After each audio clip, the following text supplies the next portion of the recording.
Good evening, everybody, and welcome to 100 Pictures of Honey. This very special edition this evening features the many of the poets from the Braving the Body anthology, which is recently out from Small Harbor Publishing, which is very exciting. And it's going to be a real, oh yay, we have people holding it up. That's awesome. A real celebration of a subject that I don't know why there hasn't been an anthology about before, at least one not in recent times. And so just to start us off tonight, before I introduce your editors, um, I just want to share with you one of my some lines from one of my favorite poems about the body, which is "The Body" by Whitman, because that I am is of my body, and what identity I am, I owe to my body. And of all that I have had nothing except through my body.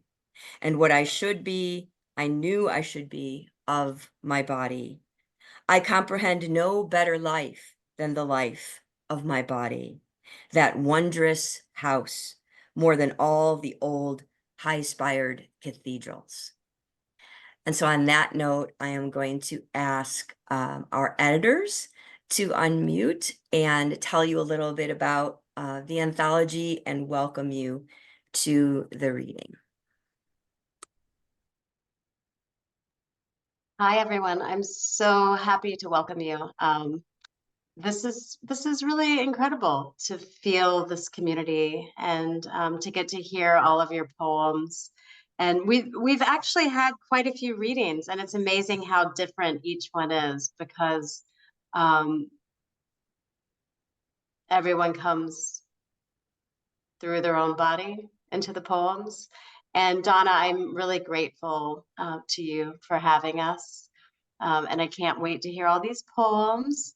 And I wanted to start by reading the 100 Pictures of Honey poem, which I didn't know where it came from. And I was asking around, like, what is that? 100 Pictures of Honey, 100 Pictures of Honey. It's like, and you have all these ideas about who it is. Anyone know?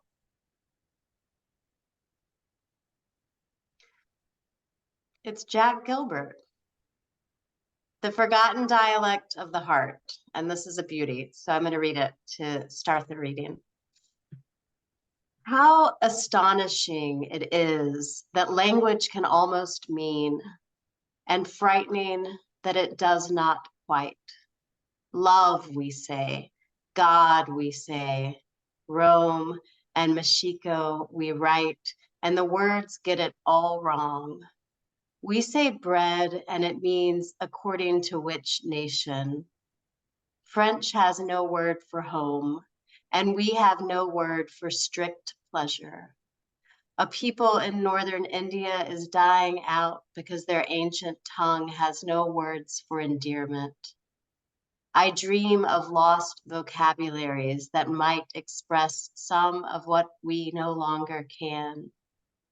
Maybe the Etruscan texts would finally explain why the couples on their tombs are smiling, and maybe not.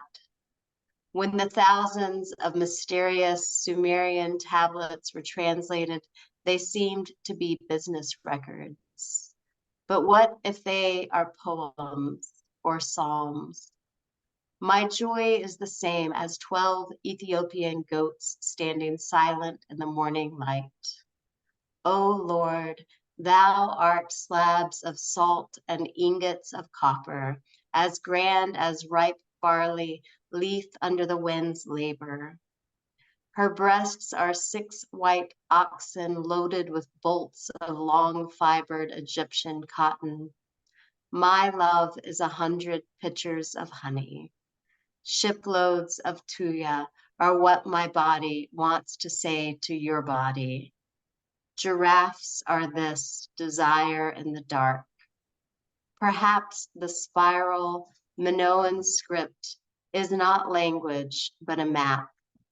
What we feel most has no name, but amber, archers, cinnamon, horses, and birds. So thank you, 100 Pictures of Honey, for having us brave our bodies alongside you. And I will pass the welcoming baton to Chenda. Thank you for that poem, Nicole. My gosh, it's so beautiful. And I love it when you read poems. I could listen to you read poems like all the time. Thank you everybody for being here. Thank you, Donna, for inviting us. Um, I'm so happy to be in this community and to be able to be with all your poems for, I feel like I've been with them for so long, and it feels like it's become a part of me.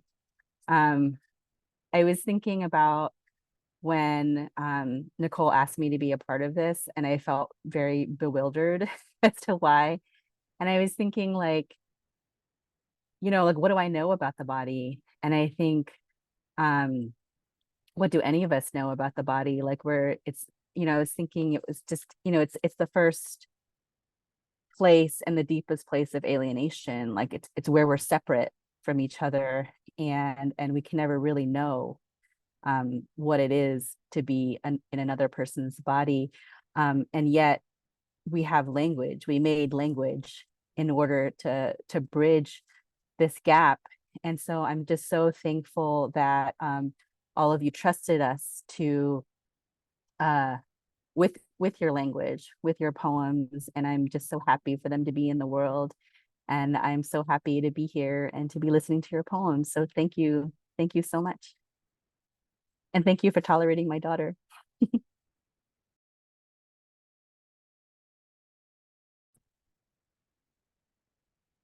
Good evening. I'm Martha Collins. Thank you, wonderful editors. Thank you, Donna, and thank you all for being here. The poem I'm going to read is in my most recent book, Casualty Reports. And of course, it's in this wonderful anthology. Like her body, the world. Hit and hit and hit and hit and fallen. Getting up and trying to get up. Now one part is hitting another part, wounding its flesh, slicing its own veins, breaking its bones. But wait, we are coming. Help is on the way. Now we are hitting the part that is hitting the part. Now it is arm against arm, hand against hand. Now it is eye against eye. No one can see. Now it is ear against ear. There is no mouth. Where is the up to get up to? Where is the body? Where are the parts? Have the parts all fallen apart? We are part of the body. We forgot. We thought we lived outside with the brain in a jar. We thought we were pure like thought, with nothing to lose. But we are losing too. We are losing parts. Besides, we were never that brain. We were only a part. We thought we would never fall, but we are falling. Falling and falling and falling, hitting the air. Falling, hitting ourself, our own body. Meanwhile, the body, the world will try to get up, or else the body, the world will lie down. Thank you.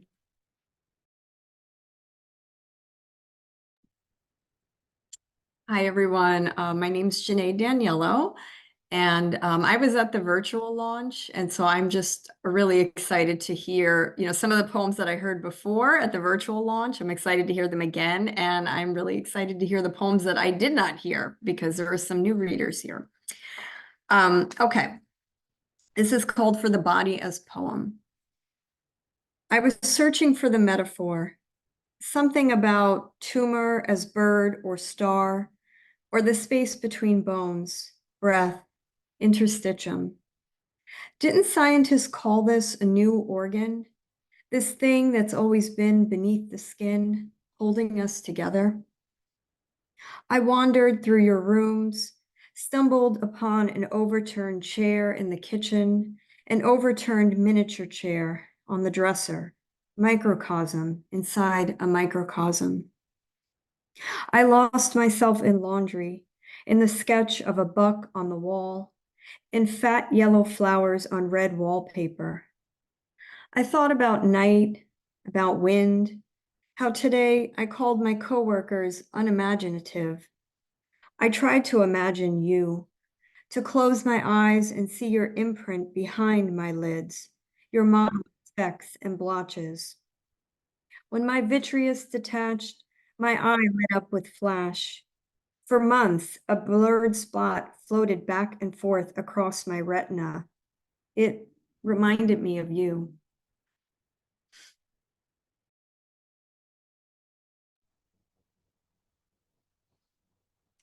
Hey, everybody.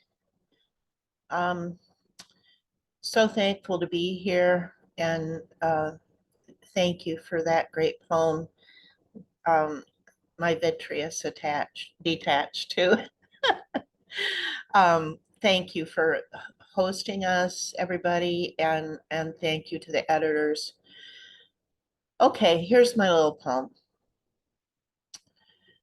My hair, oh, the color of a field mouse. Its texture, dust ball. My body, a world of massive disappointments. And I quote, I didn't realize your stomach would pooch over your two-piece, unquote. Said at the beach when I was 16 by my teacher. That was the year dead alewives washed up on shores in droves. If they were coins, I would have been rich, capable of liposuction and Miss Michigan.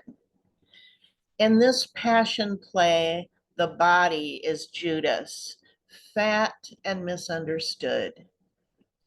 In the mirror, its eyes are increasingly dead fish. How did Jesus keep his girlish figure? Poverty, walking barefoot, writing parables in his head, and getting flogged. His was a starvation diet: bread, dates, olives, a turtle dove when he was lucky. Thank you.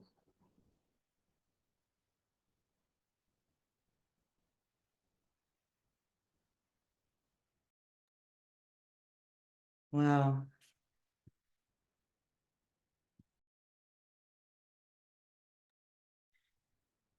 What an incredible reading of that poem. I'd read it before in the anthology, but I hadn't heard it before from Diane.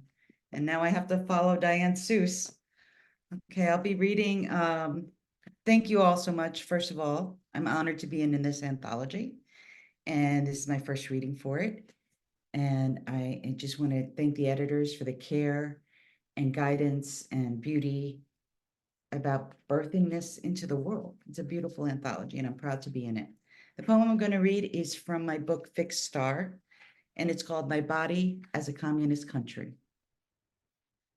Its betrayal, totalitarian, skin dry as parchment, lit by the slightest brush. The scent in our sheet sets off chimes, a measure until you return. The minutes I swallow whole. Castro, you've nothing in Cuba like my desire. My body's capitalism, greedy. It's a slow jam in a darkened room, keeping time with a DJ. It's lyric, the blue light of aging, shadows, desires waking. 10 years from now, we'll wonder at this. My body's exacting power, brooking no opposition.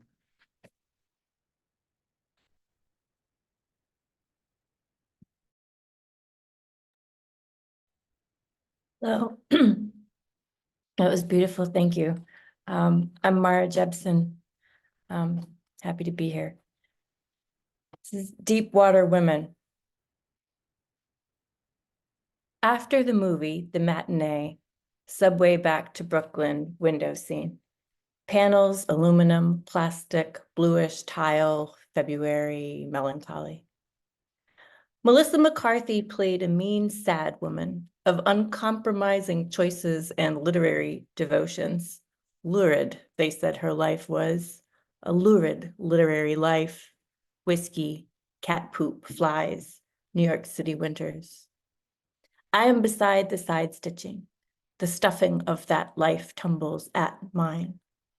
Half my hair is already white. I'm at Hoyt Street. Someone wild entered the car and knocked trash off the seat with her foot. Her hair is mermaid hair and she is middle-aged. We fit in the slot, the engineered tunnels.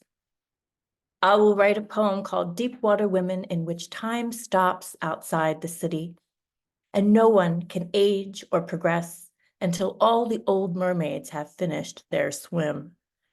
Doesn't it feel good to near your house, your own seawater washing your organs, your stars, your friends in your mind like a crown all around, your own tongue lulling, cooing any song with your fine mermaid mouth?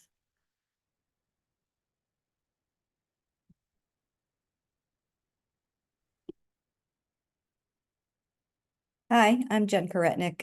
Thank you, Donna, so much for hosting, and thank you to the editors. This is a beautiful book, and I'm so happy to be in it with such fine company. This is a villanelle. It's a love poem to kidney stones and my husband. And it's a running title, so I'm just going to read it. On our 31st wedding anniversary, I discover my heart has hardened.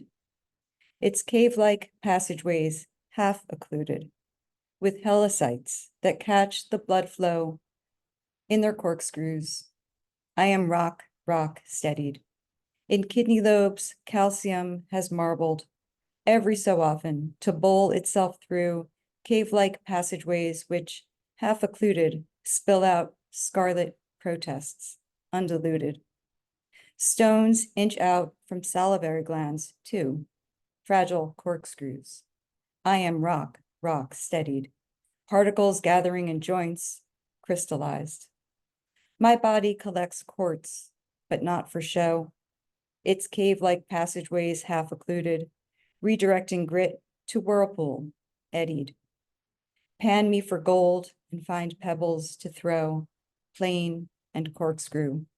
Rock, rock, unsteadied. Still with amethyst glint, geoded, I'll break open to the chisel of you.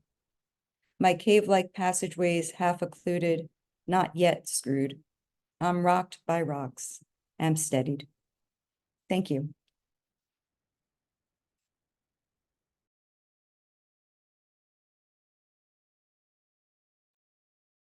I don't think Viola's here yet, so that would be Caitlin would be next.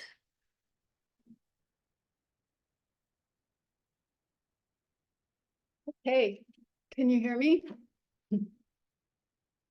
Thank you, Donna. Thank you, Nicole, Chenda, Jenny. This is called Portrait at 52. And I wrote it in an airport. And I was enjoying feeling more invisible. It's sort of like a meditation, accepting aging. My right shoulder, an outline of pain, bone on bone after accidents, carrying smaller bodies, letting heads rest in the recesses. I take my bag off to rest at the airport by a window, less visible than in my shiny-haired youth. I can watch the slow loading and unloading with fuller eyes, crown of hair now lit with strips of white.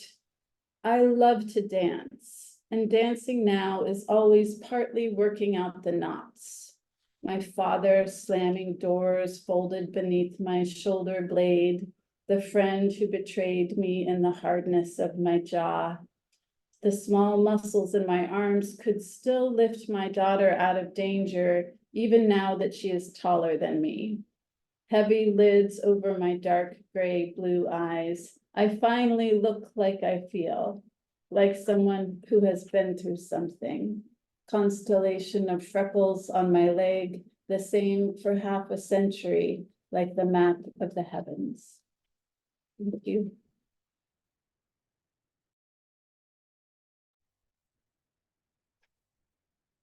Good evening, everyone. Donna, thank you so much for having us. Chenda, Nicole, Jennifer, I find this to be such a necessary anthology. Thank you for putting it into the world. I know it was a fight to get it out in the world. Nothing good comes easy. And thank you for including one of my poems in the anthology. And thank you to everyone who showed up. It's great to be in community with all of you. This poem is the title poem from a book that'll be out next fall from Alice James. All the Possible Bodies. My alcoholic grandfather couldn't hold his money and passed a bad check. Hampton, Virginia, after Brown versus Board, but before Selma's Bloody Sunday. After my grandmother died, but before he moved the family north, back to the town of his birth. My mother saw her father cuffed and dragged from the house. The next day, by some miracle she never understood, he came home. Had he looked at the officers wrong, acted wrong, spoken wrong, been too familiar, been a few inches taller, been deeper voiced or darker skinned, and for this, had he caught a knee that night to the neck and not returned, perhaps my mother, needing to stay home and raise Aunt Joan and Uncle Keith, would have skipped college. Had she skipped college, perhaps she would not have gone for a PhD. Had she not gone for a PhD, perhaps she would not have met my father. Had she not met my father, perhaps I would not be here. Perhaps the boys sleeping upstairs from me now would not be here. When you spend 8 minutes and 46 seconds with your knee on another man's neck, you block not just the passage of air into his body, but block air into all the possible bodies dependent on that man and his neck to breathe, breathe, breathe, breathe, breathe. Thank you.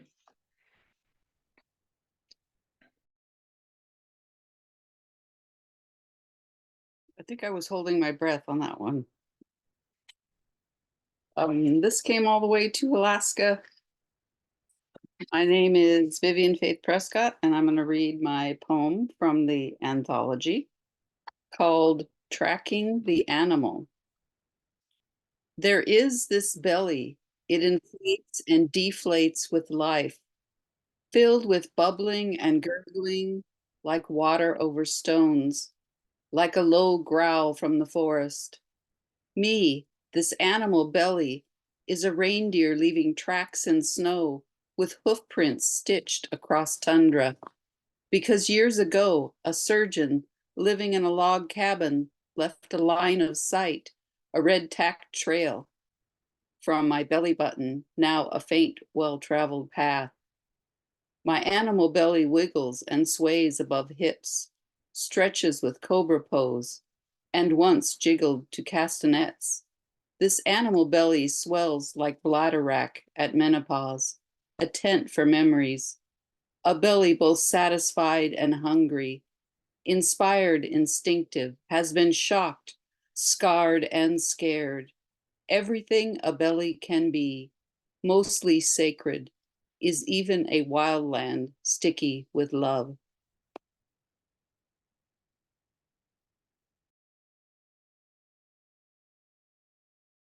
Looks like Robin is not going to be able to make it, so Anna would be next. I just put a new order in the chat. Hi, everyone. That was beautiful, Vivian, the belly. I'm so sad that Robin can't be here, but I'm really glad to be here with the rest of you in community, as Ian was saying. And these poems are stunning. I'm at the end of my semester and I keep like distracting myself from grading by reading dipping into the anthology. So I feel like I should tell my students that it's your fault. It's all your fault that they're not getting their stuff back from me as fast as they should. So I'll just jump in. This is another poem that has a running title. All my poems used to end in sky, but now they end in sleep, not sex, which, like looking at the sky, can be a way of moving farther and farther away from yourself before you come back down. But sleep is a going in or back to what you aren't sure you remember or ever want to see again. When his older sister moved to her own room, our son refused to sleep in his, called it the room where nightmares happen. This, his first real loss, or the first he understood. Last year's burial of the cat out back having mainly been an occasion for song and shoveling. But this lack of breath and sister scent drifting down from the upper bunk, unbearable. His whole life, he'd never had to go alone into the dark. And why do we do this to ourselves when even lightning twins its brief, ecstatic fling with thunder? The very nature of materiality is entanglement, says the physicist Karen Barad.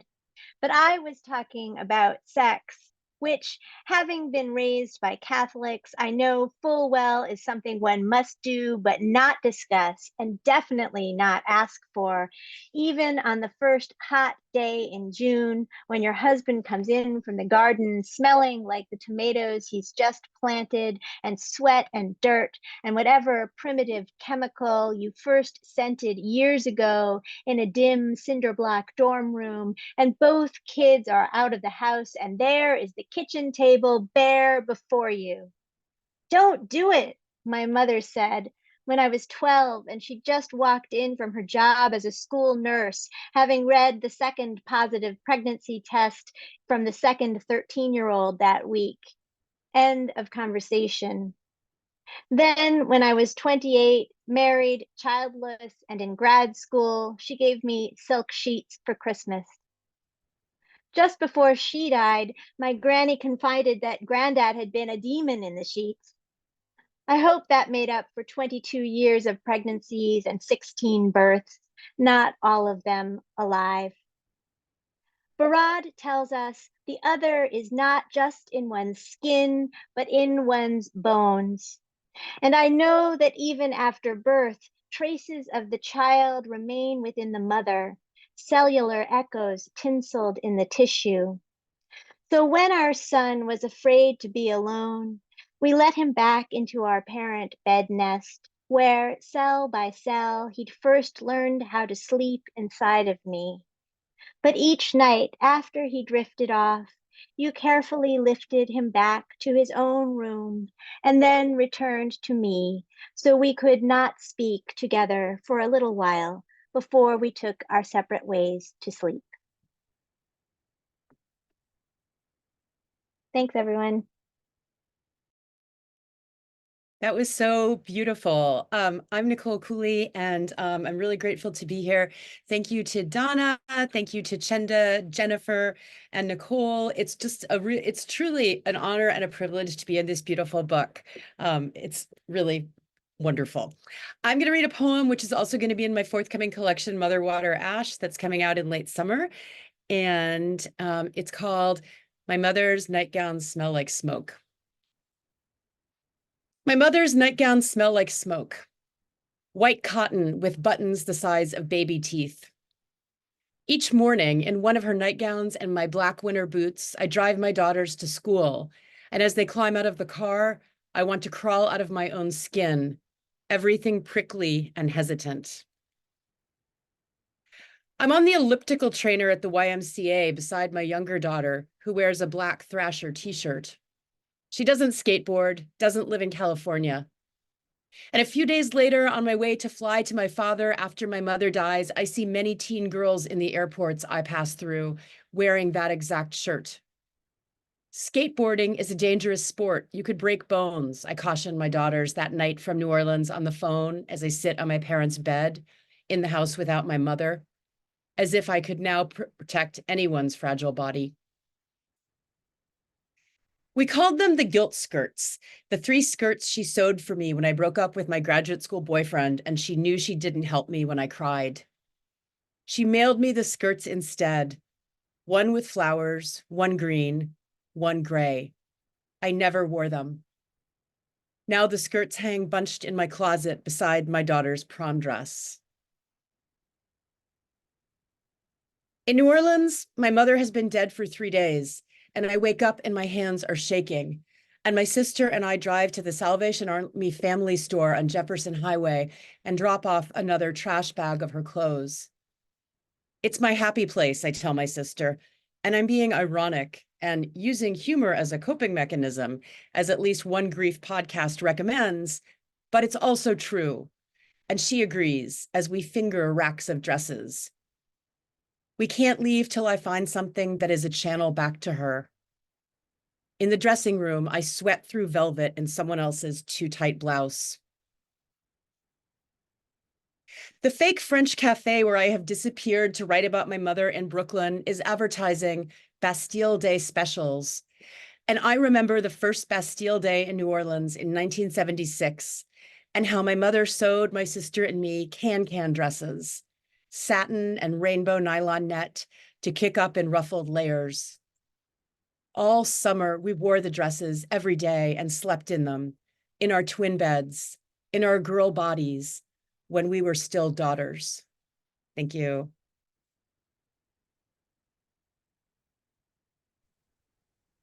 Wow, Nicole, that was so beautiful. Thank you. Thank you, Donna. Thank you, Chenda, Nicole, and Jenny. Everyone can hear me okay? Good. Okay, cool. So I'm going to read my poem called Reckoning, which is an excerpt from my hybrid memoir, Delicate Machine, which is about the pandemic and about basically the year of 2020, 2021, where I tried to get pregnant on my own unsuccessfully. So hence the body. Reckoning. I tell myself, forgive. I need to forgive myself there and here.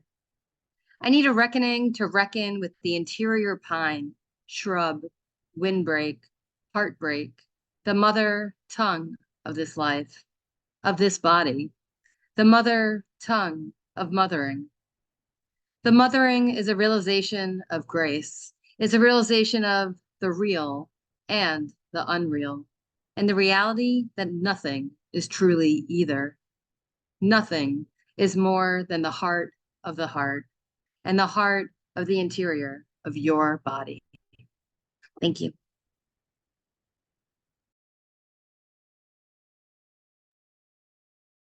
Hi, I'm Sarah Wallace, and I'd like to thank Donna for hosting this. I'd like to thank the editors. I would like to thank everyone in the audience tonight and all the wonderful readers. It is an honor to be here with all you poets. I'm going to read a poem tonight called 30 Years. This is a poem about people in a long-term relationship grabbing some pleasure where they can. 30 years. You want to hold me, so we lie under the covers in our underwear, sticky stomachs touching, your thumb worrying my elbow, the commuter train rattling in the distance. The smell of grease, turpentine, and smoke rises up from our neighbor's patio. They're quiet, laughing just as loud as the wind in the bushes, so we'll need to be quiet too. Our 15-year-old will only be gone as long as it takes to eat a slice, but we can't rush this. After 30 years, desire's rare, shy as an albino fawn. Soon you'll be dressed, humming, stirring red spices into a pan full of grease and meat, your body tired and slumping, but your feet dancing. I'll stand at the sink doing the few dishes, my breast hanging low and forgotten under my stained nightgown, my nipples rough, pocked as lemon peel. Soon our son will walk the unshaded strip of sidewalk up the hill to our building, knowing he should dawdle, but not really knowing why.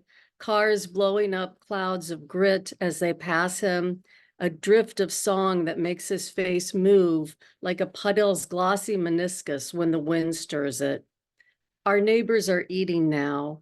From above, the meat on their glossy plates looks black, the blood pooled like wet tar. The cooling embers have turned gray, a halo of smoke rising above the pit, white ash sparking in the porch light. Thank you.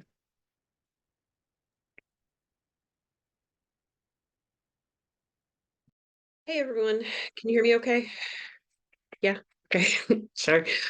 I'm Jessica Walsh, and I want to thank everyone involved, Donna and all the editors and everyone here. I think, not to take up more time than I'm due, but I don't think I've ever been aware as much as I have been lately of how much poetry has kind of kept me alive. And I really am grateful to be able to be part of communities where everybody's just, participating and sharing such beautiful work. It's really powerful stuff. So all right, it's normal to feel your body has betrayed you. Listen, as far as betrayals go, I started it, sucking down Kool-Aid to Coke, straight through until whiskey. The Iowa years alone are worth a failed kidney, fat liver. Miracle is I made it this far before my body ran out of cheeks to turn. Oh, body, I begged you to take blow after blow, and you did, even when I hated you, choked you with booze and gave you up to strangers, threw punches with your hands, took punches with your nose. Even when I ate until I puked or ate because I planned to puke, when I didn't eat or ate your weight, this very morning, I chewed a cookie, then spat it into the disposal like I could mock you and your hungry blood. Body, if you choose today to begin your rough reckoning, if today you pour all my secrets into charts and scans, if today is your cry for mercy, I promise you what I feel is not betrayal, but sad relief, like a tired bully about to be felled. It's time, body, for you to tell on me. Thank you.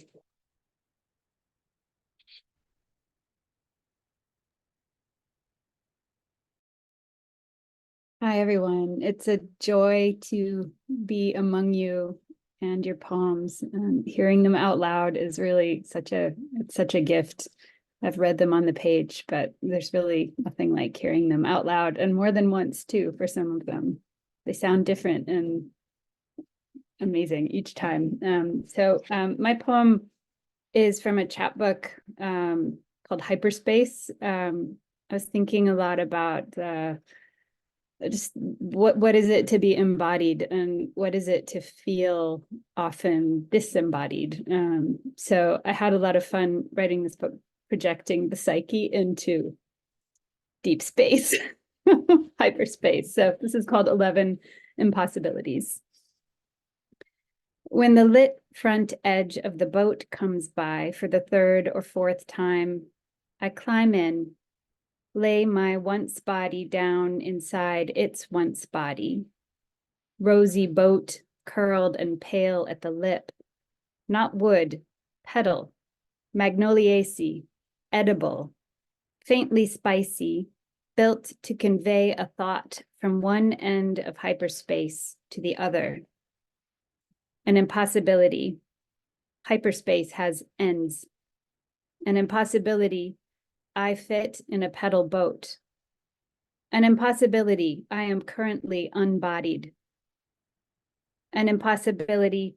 I wear a blooming tree around my shoulders for 2 weeks. The dark is emptied of its animals. There's nothing to touch. The tree remains undiminished. The stars are fixed. Bosons take turns. The door stays shut. At the bottom of the boat, a porthole opens in and out at the same time. The universe door is under that, muscular, circular. We fit through it. It fits through us.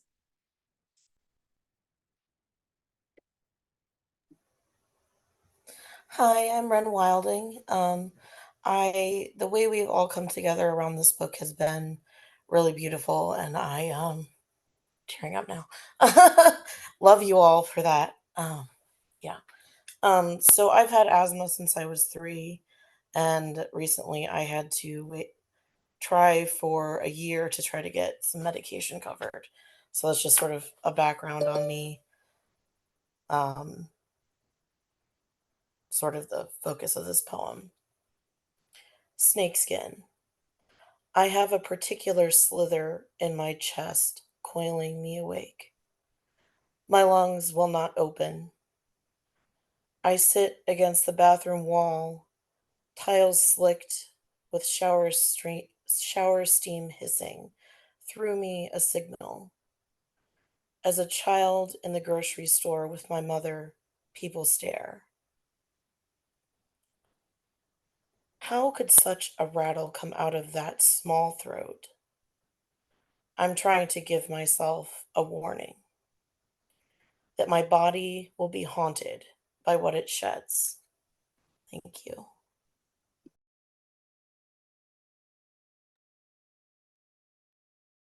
Hello, everyone. I'm Marianne Worthington, and thank you for being here and for listening. The poem that I'm going to read that's in the anthology is called Low Ground of Sorrow. I'm not embarrassed when I see grown men cry because my father cried. He cried big and out loud, his chin bobbing, his face melting into that low ground of sorrow he liked to sing about in his high, lonesome voice. Sometimes he tried to explain his crying mid-sob, how his voice would catch and latch as water ran from his nose in honest streams. Sobbing was a type of testimony, evidence of faith in the grammar of sadness. When his mother died, he cried and gulped for air. He sat up late in his chair and smoked Winston after Winston until finally my mother called the doctor, who sent over pink liquid in a bottle, which he refused, the same way he pushed back food and sleep for days. His tears mapped their crossing together for the mother who saved him after he suffered a stroke at age 16 at school, carried home by neighbors. He cried for his mother, who shielded him from his father, who wanted him to get back up, get back to work on the farm. He wept while telling me how mean he treated his mother while relearning how to walk, how to speak.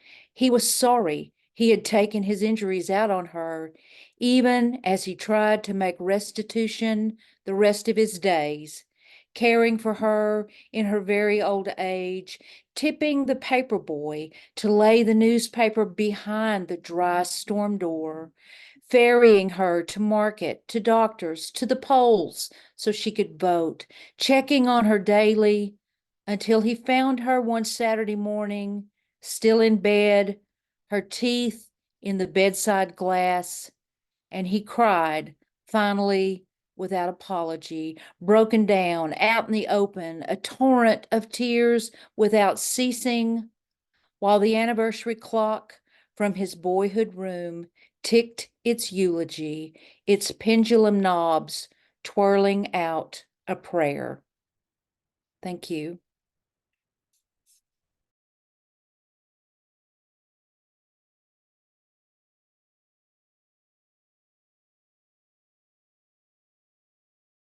Thank you so much. Hi, my name's Viola Lee, and really, I want to thank the editors, Chenda, Nicole, and Jennifer. Thank you so much for putting this beautiful book together. Really just blown away by it. Thank you, Donna, for hosting and for all your patience and love. And then thank you to all of you, all the contributors, all the writers and the readers and the poets. I feel like also just being in this Zoom room right now, I'm just getting so much energy just looking at all these faces. So I'm really grateful. I'm actually zooming in from Chicago, and right now it's just this beautiful spring day. There's like so much life. The 17-year-old cicadas are like on their way. And, you know, just the other day, my children and I, we also saw an owl like randomly in the alleyway. And so there's all this life happening. And anyway, this has to do with this amazing book of poetry, because every time I read it, every time I see a Facebook post of all the readings happening, I'm just, I feel like this book is so life-giving. So thank you. The poem that I'm going to read is called Mixtape. Okay, so here we go. Mixtape. You made it the summer you left home. It seems irrelevant now since you can't seem to find a working tape player. The ones in the thrift shops are picked over again, and in the antique stores, all of them are too vintage. But how you remember hearing all those songs or making one in return to sustain a memory, something those songs do to the body whenever you hear them. You never really can forget once they've been memorized, how they live in the body and become concrete, how they waken each cell and become a truth you protect. It is human to want to keep something.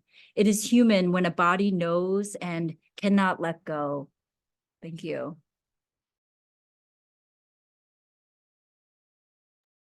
Thank you all so much. I think we're going to have some closing remarks from Jennifer Franklin, I was told. Thank you so much, Donna.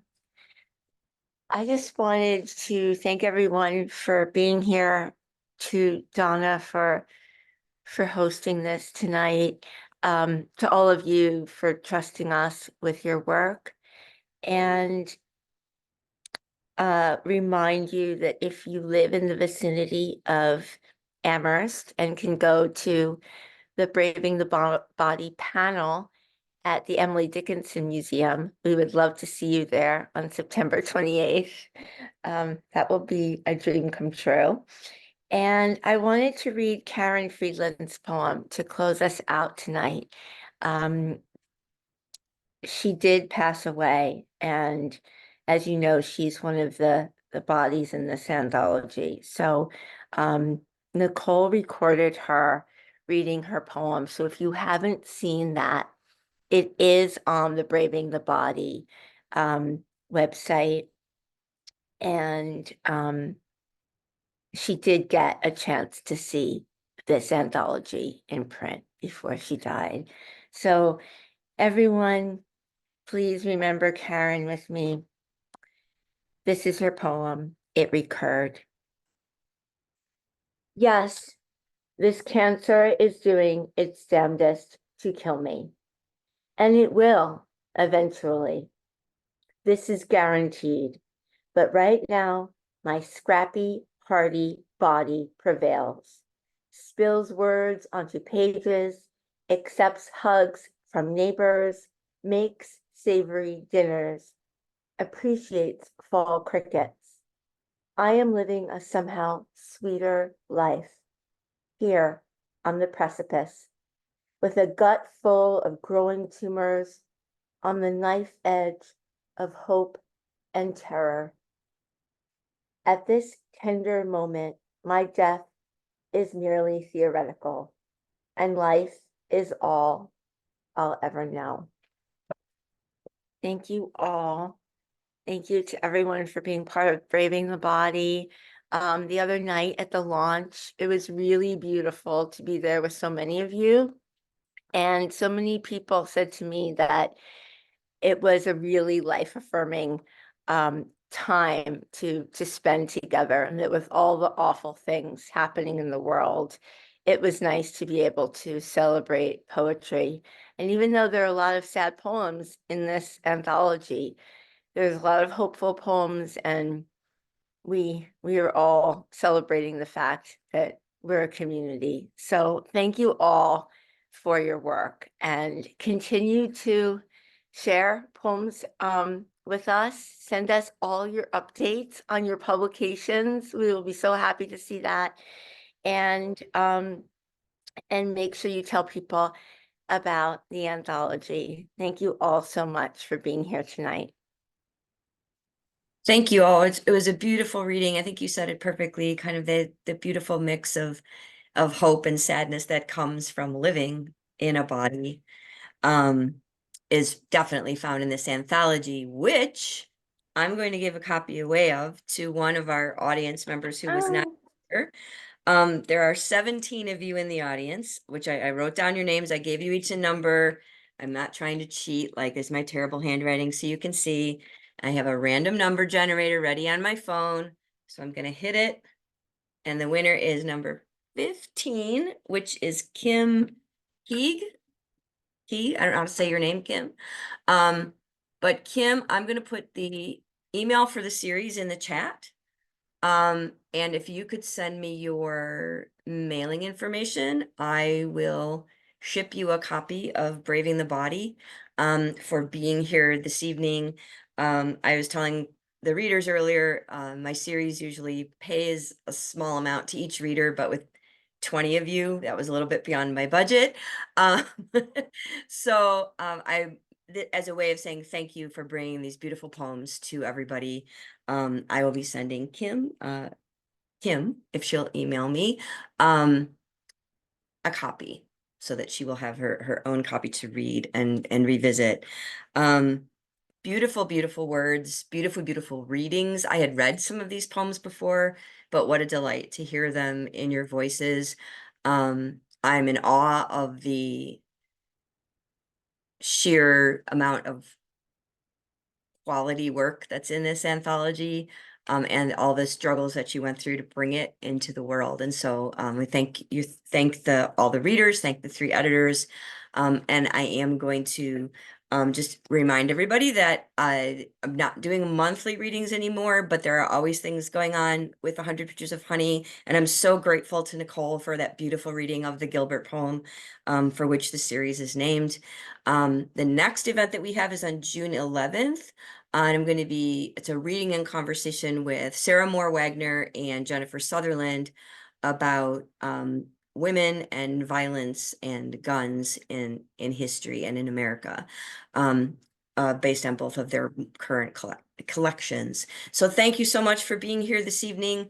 I hope to hear from you, Kim, soon.